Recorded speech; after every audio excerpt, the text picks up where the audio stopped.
What's up, Spellslingers? My name is Garion John Wells. I'm Drew Flitton. And this is UNTAP Upkeep. Drink. Beer up.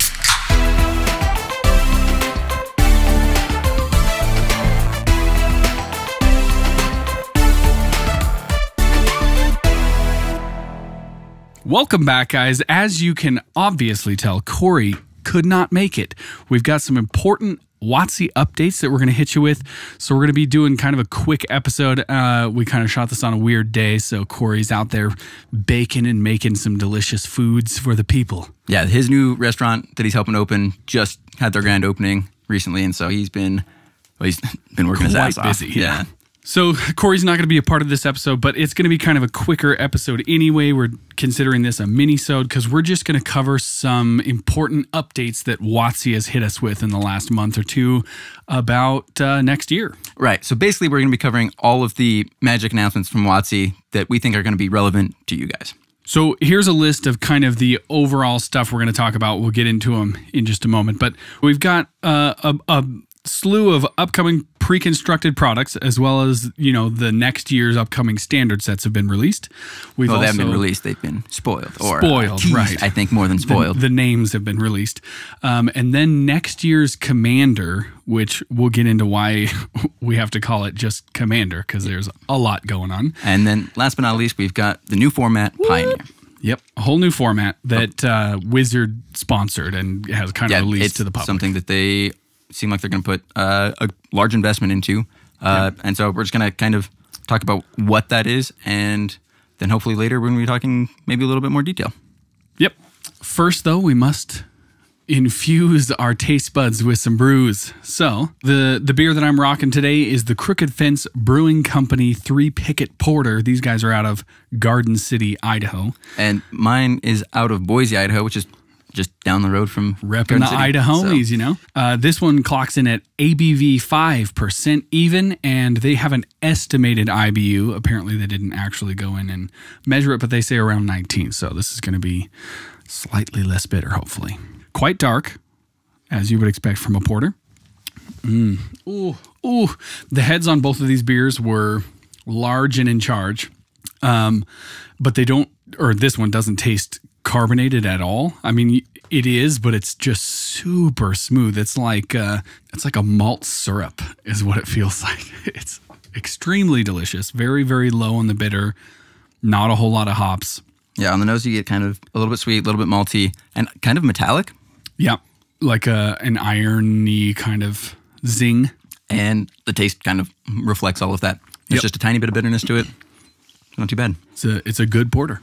And Drew, he's rocking a beer with just the tightest can I've seen in a while. Yeah, it is really awesome. This is the Helm of Awe from Mad Sweet Brewing.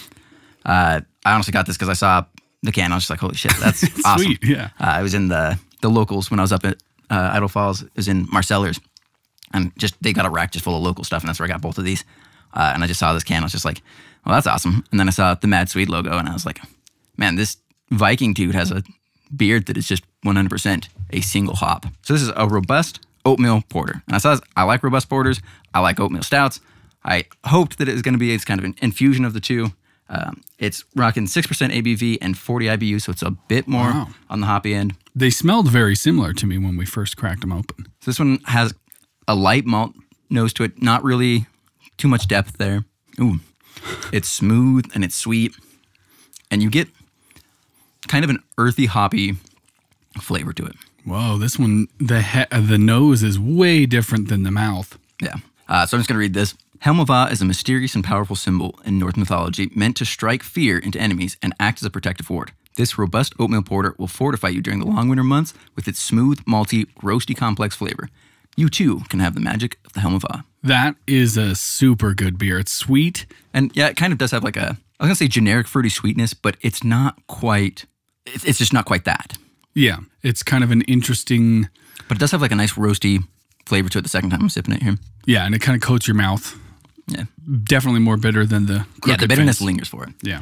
All right, so let's get into our actual main topic here. First and foremost, let's talk about the pre-constructed self-contained products. These are things that we're we're not necessarily big into ourselves, but we think that maybe it might be of interest to you guys, especially with the holidays coming up.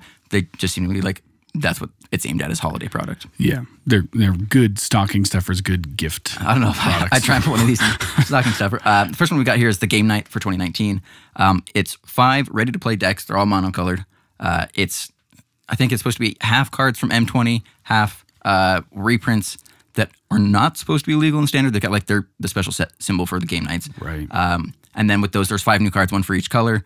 They're like 6 and 7 mana drops. They're finishers for the decks. Big old fatties, yep. And then they also have just like this, obviously the box, and then cardboard punch outs that have like the +1/+1 counter things on it. So that you've got like an indicator for that, which I don't know if anyone will actually continue to use after the first time, but it's kind of neat. I was going to say it feels very beginner friendly just for, introducing your new friends who have never played before. Yeah, I think it's one of those products that you kind of treat it like a board game. Like you leave the decks together and like you have it, and just if someone's coming over to play and you just, have a couple friends, you can play like a free-for-all multiplayer thing with the 5 decks, or you could do like, 2-headed giant. I'm sure there's like enough replayability to it that it's probably worth, like $30-$40. Yeah, especially if you think you're going to have friends that are newer. Yeah, if they don't play Magic, then this is probably a decent place to start. The next one, when we think about the holiday season, it says it in the name, the Eldraine Gift Edition. So it's, like you were saying before we started the show, it's basically it's a booster box type product. Not booster box. So if anyone remembers the old fat packs that got turned into the bundles, is what they're called now. Okay. This is that. But it is the gift edition. So it also comes with an Eldraine collector booster in addition to the 10 Eldraine draft boosters that you'd normally see in an Eldraine bundle or fat pack. And then you get the alternate art promo for Piper of the Swarm, which is, it's pretty cool. Again, it's cool art. Yeah, if you're into it, you're into it. And then it has this oversized spin down die. It's kind of like a pearlescent pinkish purple. I honestly don't know what color it really is, but it looked kind of pink to me. Kind of cool to have. I don't know. And then I had to admit this the other day. I've never played any of the unsets, but we've got an addition to the unsets. This product's kind of gotten a decent amount of hype because it is, one of the products. But I think that it falls very, very short of what people actually wanted out of it, just because Unstable was so good. But again, it's pretty recent after Unstable, and it took forever to go from the first unset to the second one, and then finally Unstable after another set of years. So it makes sense that they're not, promoting a full unset like they. So they're calling this one unsanctioned. Releases February 29th of 2020, which is leap year. Day on the leap year. Yeah, leap day, which is something that they're very excited. Yeah, next year's a leap year, and so I think that's part of why they're kind of. What better way to announce a freaking unset? It's on to have during the leap year. Yeah. So it has 5 30 silver bordered card decks, all of them again monocolored. And so I'll explain in a second how that actually works to use the 30 card decks. That's not normal, you might say. They also have new lands. They have 10 new pieces of art for the lands. Not like actual new lands. Right, they're all basics still. Yeah. 5 with a new frame that come in the box, and then 5 modern frame new arts that are in the decks themselves. So we've discussed this as well. We think maybe new frames is a way of getting around telling what that means, because it could be borderless, like we had it. Because Garion, when he was first going through, he's like, "Oh, new bordered." And it's like not necessarily, right? Unstable were borderless, and they were fantastic, they're beautiful. Yeah. A lot of people think they're going to go back to like the unhinged style, which had a very like thin. Yeah, they were very cool though. Like you see those lands, and you're like, man, that's awesome. Like whenever I look through lands and like trying to figure out what to put in my decks, I'm like. Looking through all of them, I was like, oh man, those are cool. And then I see the next unset, I'm like, oh man, those are also cool. And then I see Unstable, I'm like, yeah. They're better. Those are the ones. So, but we're thinking they're using this nomenclature to get around revealing what that's going to be at this point. They also have some new silver bordered uncards, 16 in total. Yeah, that's new, 3 per deck. Yeah, that's new silverboard cards. Like these have never been printed before aside from in this product. Which is, I think, where people are finding this to be kind of an unfortunate. They're only getting 16 new cards. Right, but the unsets before were printed as, like, the first one was just a joke set. It was just like, look at this. I mean, I don't think there were that many cards. I think it was only like 80 or 100 cards even in the set itself. Oh, wow. And then Unstable was actually printed as a specific draft set, right? Like that was the entire purpose of it, was to draft. And this is not a full set. It's not meant to draft. It is a self-contained product in and of itself. This is almost like the for game nights. These are 5 pre-constructed decks, basically. So the way that it actually works is that you take 2 of the 30 card decks, and then you make a 2-color deck out of those 30 card decks. And so they have all like the land stuff like that. So that way you can mix and match between all of the colors. And then another person also does the same with 2 of the other 3 that are out there. So for example, you could be running blue, green, and then they could have like black, red. And so you make a 60 card deck out of 2 30 card decks. Yeah. And like I said, there's 16 total new cards, 3 per deck, plus 1 that's in all of the decks.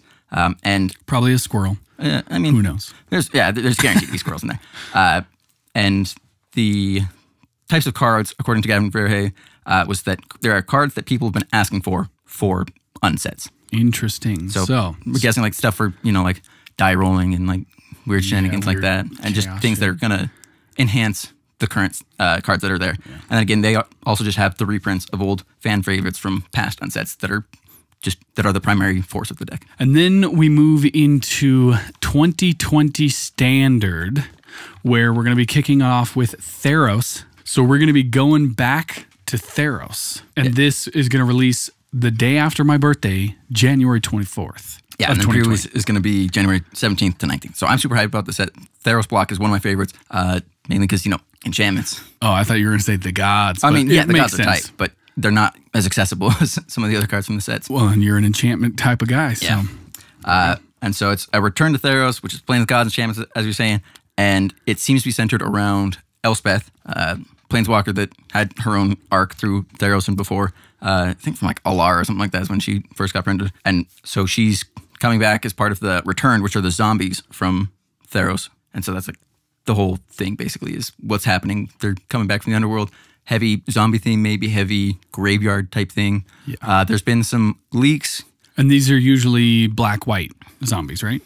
Not necessarily. We don't know.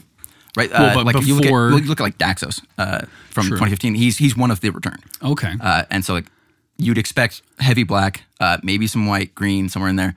But we're not really sure what exactly is going to happen. We don't know what the new mechanics are, aside from the leaks, and whether or not those are real or not. We'll find out. They look like real cards. They look pretty real, yeah. Speaking of a set we know nothing about. Yeah, we've got Ikoria, Lair of Behemoths. So this is the next set for Standard. That's going to come out on April 24th of 2020.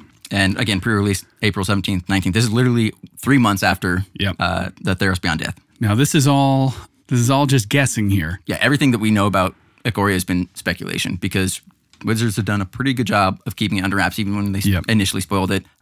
My hope is that with the new plane, maybe it's an ocean world. And I only say that just because when I was looking at the announcement on my phone, Cory had this kind of like purple to blue kind of color theme to it, whereas Theros was like black and white. Yeah. And when you looked at, when Drew was showing me the text, it has like graphic intertwined behind it. It kind of looked like the ocean floor. It was kind of like a teal green with some, little light spots shining on the floor. So it could be an ocean theme. Ikoria sounds very like a very Simic word to me. You know what I mean? Like Prime Speaker Vanifar just kind of follows that kind of, I don't know. But yeah, Lair of Behemoths, Behemoths, we assume just big old fatties that are just going to wreck shit. And so it could just be, awesome, crazy, high-powered, creature-focused format. And if it's ocean-themed, we could probably expect to see some merfolk and such.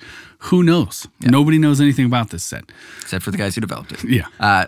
So next we've got Core 2021. This is their third quarter set. So it's going to be in summer, most likely July, because that's about when they've been releasing the If it's not July 24th, I'm going to be upset. Probably is not. They've set a precedence now. Yeah, 2 in a row. Oh my God.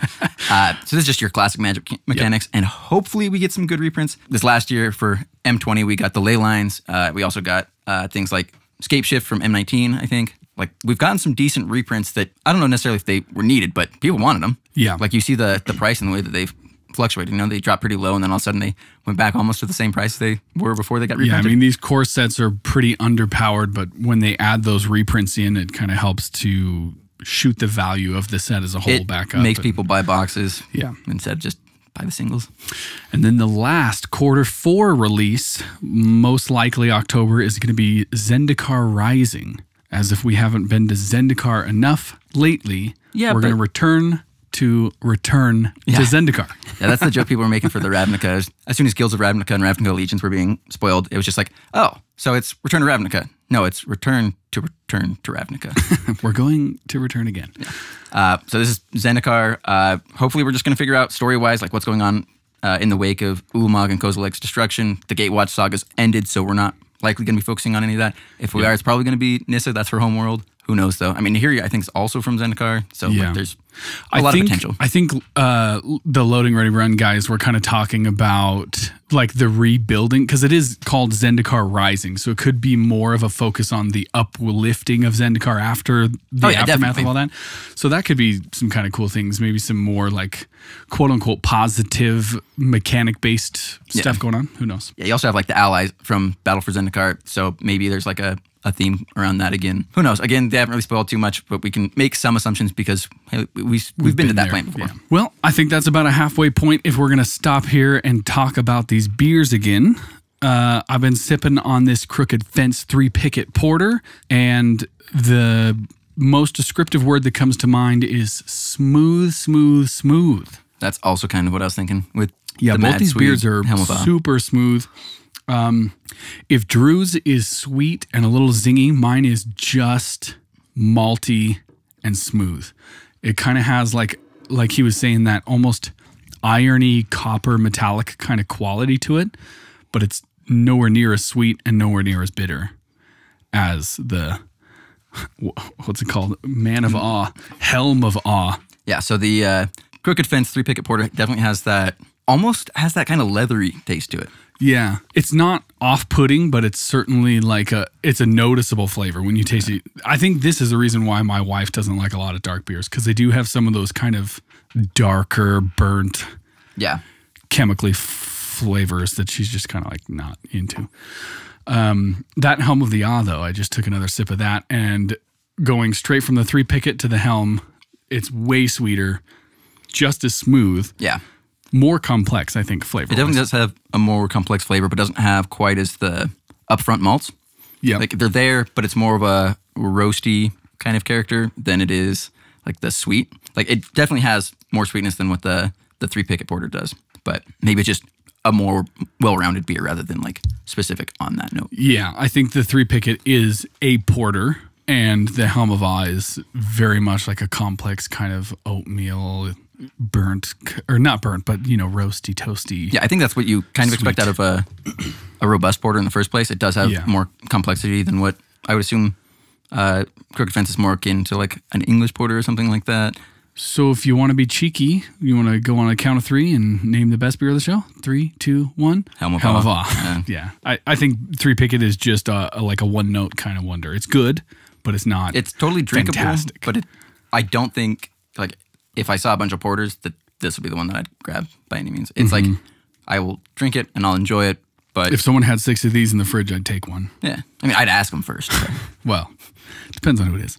All right, so moving on through these sealed products, these pre-constructed products, we got to move into our area of expertise. We're going to go to the Commander announcements. Yeah, there was and there's a lot to unpack here. The Command Zone did their announcement. WotC had their on their homepage and stuff like that. There's a lot to unpack. First is that in association with Ikoria, we're getting Ikoria Commander decks. So this is Commander 2020. It's 5 new decks, which we're finally going back to 5 decks instead of 4 decks like they've done the past couple of years. I think everyone is hyped about that. It allows us more decks, more themes, more commanders, more options, really. More reprints.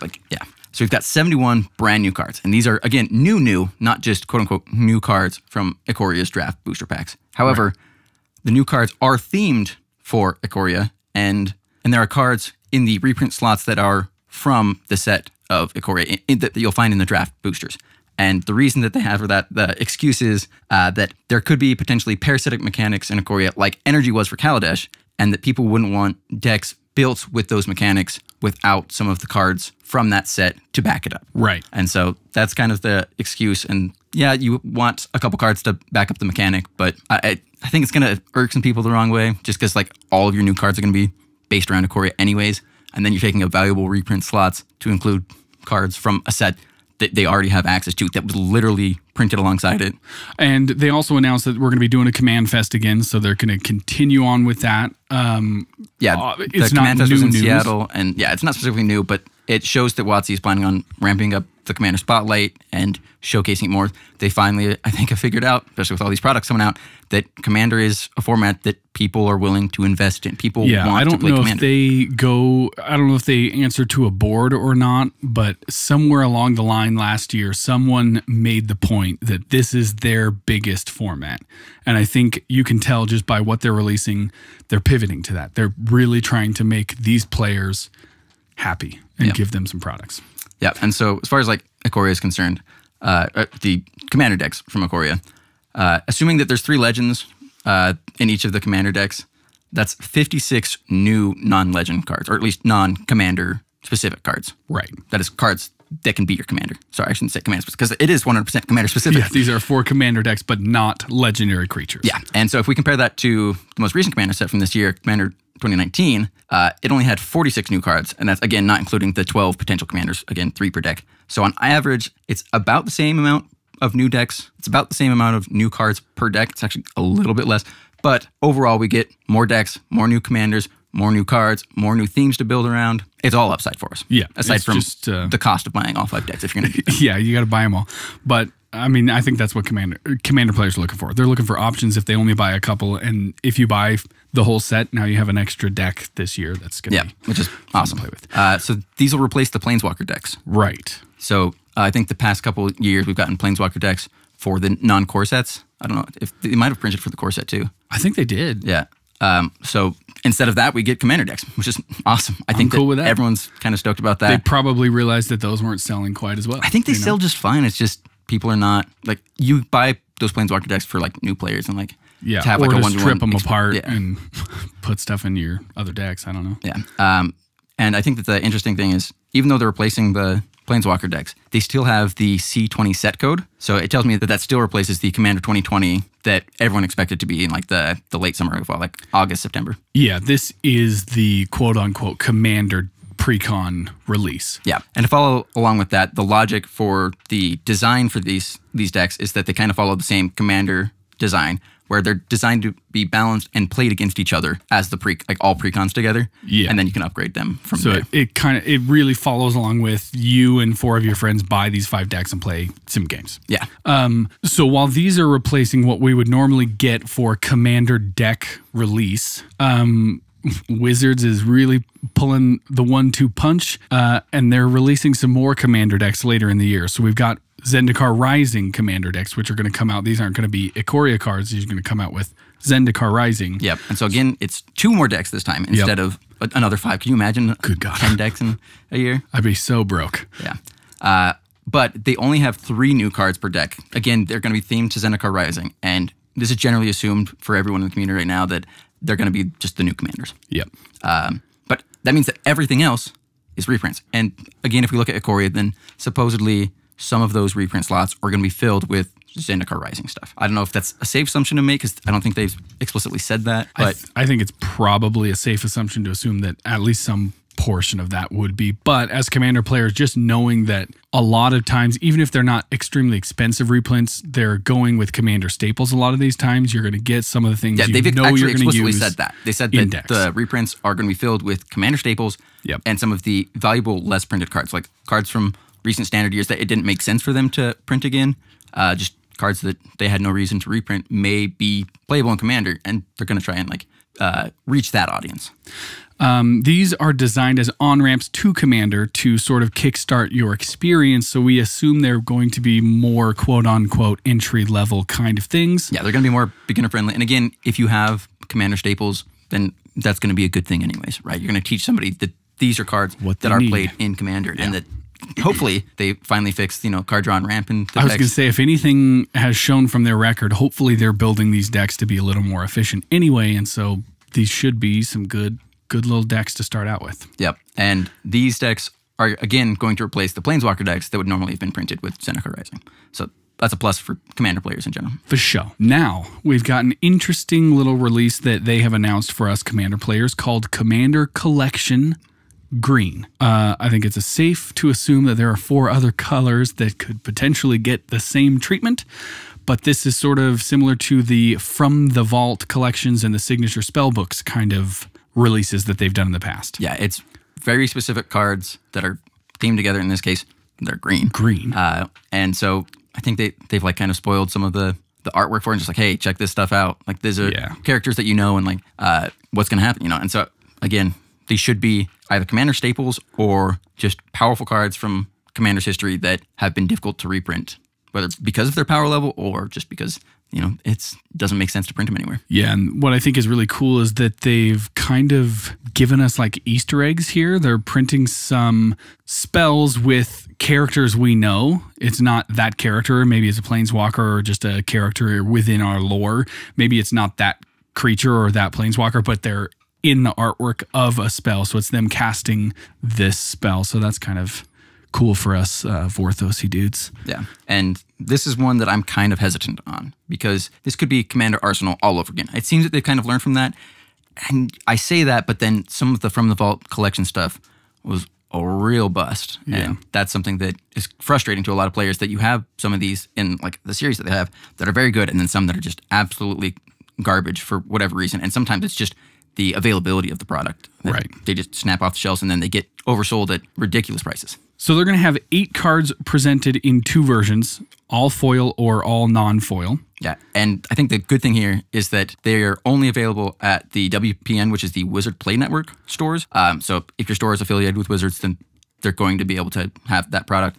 And if like the WPN Premium store or something like that, they get the foil ones, which I don't know if people are like annoyed about or whatever. Like, you're going to get the cards if you're going to get the cards. That's kind of how it is. But what's great about this is that Wizards, I think, is finally like really pushing the idea that a product like this needs to be sold on LGS. But the problem is that they're not all LGSs, right? Like your local game store may not be affiliated with Wizards through the Wizards Play Network.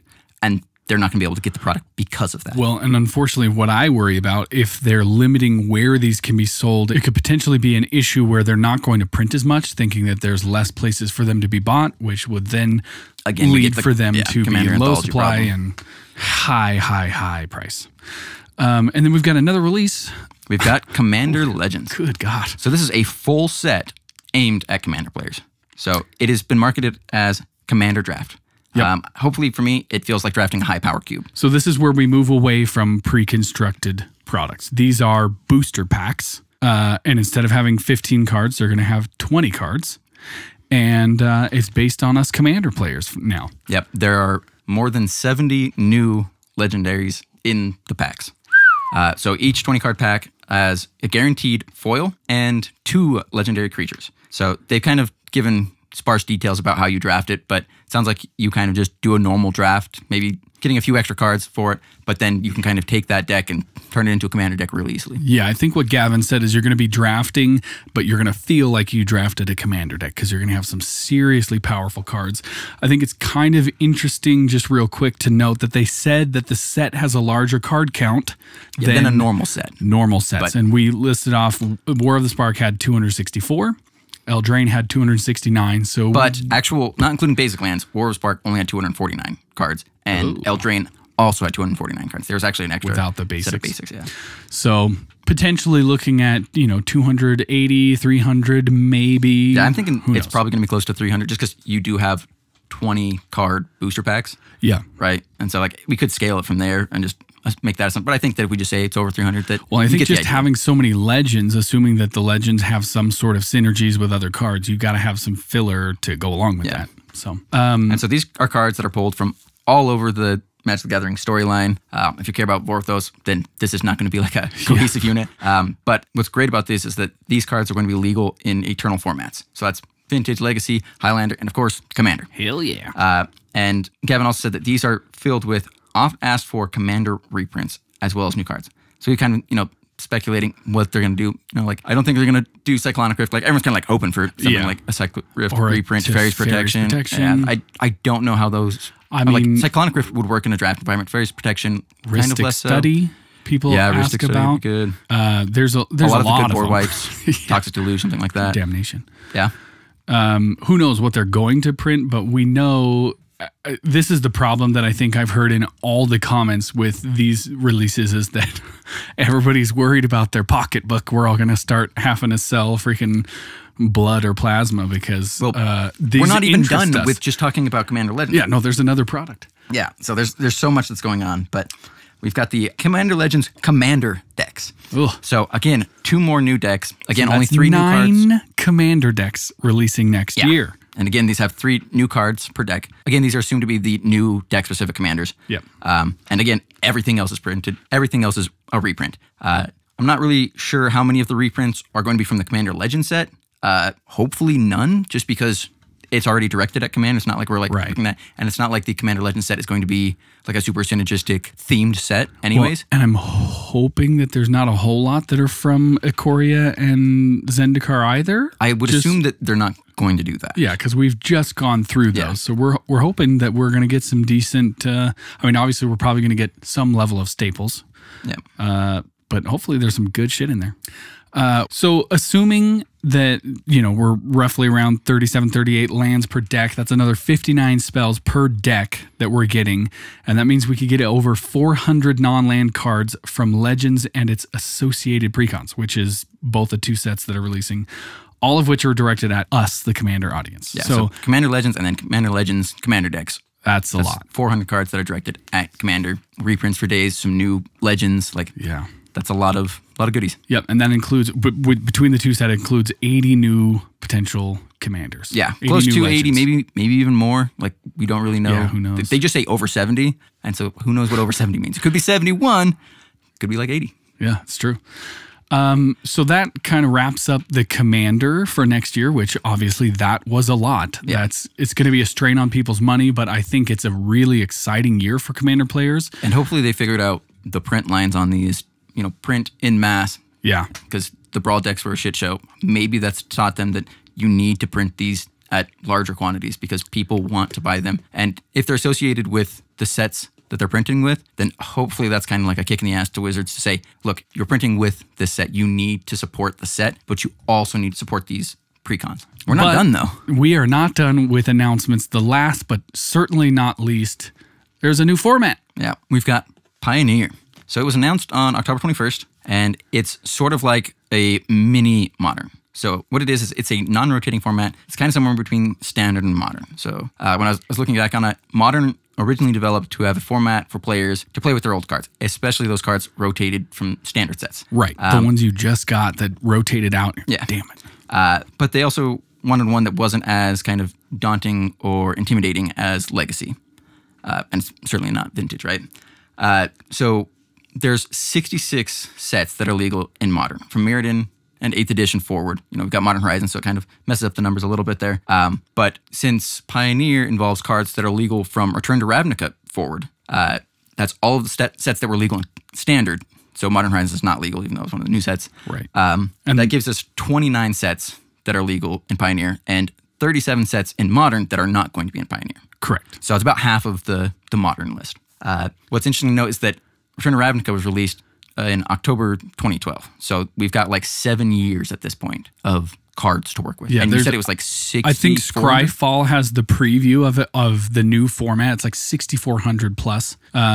So there's quite a card pool even still. And it's kind of interesting to think that they've kind of gone from Vintage Light to Modern Light in a way. They're doing a non-rotating format. And that's the most important part about this format. Yeah, it's basically another way for Standard players to keep these old decks and keep playing without spending the kind of money you're going to have to spend in Modern. That's not to say that this is a cheap format, especially with the way the prices have gone up. But one good thing that they did do right away is they banned the 5 fetch lands from Khans of Tarkir. Yeah, Khans of Tarkir. So basically that limits the building potentials. You're not going to be able to do 4 and 5 colors the same way that you could potentially. They literally said that the reason why that they were banning those is to limit the ease of building those 3 and 4 color decks that could just take over. Like you have the best cards from 4 colors. It's just 4 color good stuff. You have every of the best cards. They did have an emergency banning though. I say emergency, but they did say that they were going to like roll out specific ban dates. Yeah. But on November 4th, they banned Felidar Guardian, Leyline of Abundance, and Oath of Nissa. Felidar, thank God. Yeah, well, everyone, I think, kind of anticipated the Felidar banning just because it was banned in Standard because of the Saheeli Felidar combo. You just win. Yeah, well, and there's a 3 color and a 4 color copycat deck that basically was a Felidar Guardian deck. And so people knew right away that that was going to come back, and all of those cards were available. So yeah, so they also have another BNR announcement that's scheduled for November 11th and every Monday of this year. Yep. So they said they're going to be having some sort of announcement every single Monday until the end of 2019. Whether or not they ban anything they may have weeks where they don't ban something, but I think it's cool that they've decided to have this as a precedence for this format. Got the investment into trying to make sure that the beginning of this format doesn't crash. I mean, we've already got 2 tournaments now, Magic Fest tournaments, that have switched to Pioneer already. Yeah, they've been, I don't think they've switched. I think they've added Pioneer to them. I don't think they've added it. Yeah. But they also have, I think, 6 PTQs for the Magic Fest finals or whatever it is before the end of the year. So we've got reservations. We've got a lot of hype on this format, especially online. You hear people talking about it already all over the place. I think it's only pertinent for us to cover the next. I mean, we're going to probably come up with a couple episodes. I think talking about it, just because it's something that we're talking about in our play group. Is Pioneer something that we should get into? Well, we've already got players in our play group who have built and bought Pioneer decks. I mean, it's happening in our play group. Yeah, I mean, I've got one in the works as well. I'm just trying to figure out if it's feasible and whether or not the card that it's built around is going to get banned. Yeah. So we're definitely going to have some episodes about what Pioneer really is, where it's going to fit. Do we think it's going to succeed? I mean, who knows? Exactly. It's going to be like, some of it's just going to be general commentary, like Garion's talking about. Some of it, I think, depending on where the format goes, we're going to do some meta-analysis, talk about like specific decks, why they work. As Cory would say, were he here, we'll get into the nitty-gritty. And maybe, with that, we're going to have analysis on the state of the format. And we might even do some deck techs, talking about the decks that we're looking at, decks we're brewing, and some of the decks that are doing well. So I think that covers most of the 2020 announcements, hopefully all. Hopefully we didn't miss any. I mean, at least there's a lot. The last month or so. Yeah. Hopefully you guys are excited, because I'm actually pretty excited. I mean, I know it is a strain on people as far as, how often can you be money and how often can you be hyped for Magic throughout the year. But I think there's a lot of good stuff for anybody and everybody who plays Magic. Not necessarily you don't have to buy or get into everything that we're talking about, but I think there's something for everyone. Yeah, Standard looks like it's going to be decent. We'll see if Theros is kind of parasitic with the enchantments and stuff like that, or whether it's going to be a set that actually blends in the Standard environment well. Yeah. Zendikar probably is going to be just fine. We've got Cory, and we don't know what's going on there, and we're excited because we don't know. Like, it's one of the first sets in a while that we haven't had that much information It's like Throne of Eldraine, where we didn't know, but we don't even know, like, at least Throne of Eldraine, they kind of, did some spoiler art pretty early on. Yeah. We knew, okay, fairy tales, and like, what's going on there? But yeah, Cory, we don't really know anything. Wrapped up tight. We can kind of figure out what's going on with the core set for 2021. Commander sets are going to be, I was going to say few and far between, but they're not. Nope. There's going to be a whole hell of a lot of them. Yeah, we've got a lot going on. And we'll see if there's burnout for Commander next year. I think that's going to be like the first test of whether or not Commander players can get burnt out, because usually we're just like eager every single set. Yeah. What's the best card? Wait for Commander Christmas. Like all of these things are just like so pivotal to the environment of Commander. Now it's just like 9 new decks. Plus a draft. Environment. Yeah. Like, it's like it could be too much, 400, 500. But maybe WotC wants to test that limit and figure out what exactly is too much for us voracious consumers.